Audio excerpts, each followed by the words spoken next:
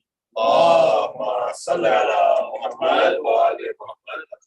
नारे तकबीर, الله أكبر. नारे रसालत, يا رسول الله. नारे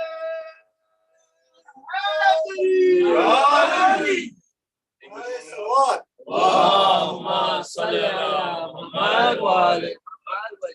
English translation of what I would just. In the name of Allah, the most benevolent, the most merciful. O Allah, please do send blessings to Muhammad and the household of Muhammad. O Allah, be for your representation, the Hujjah, son of al-Hassan. Your blessings be on him and his forefathers, in this hour and in every hour.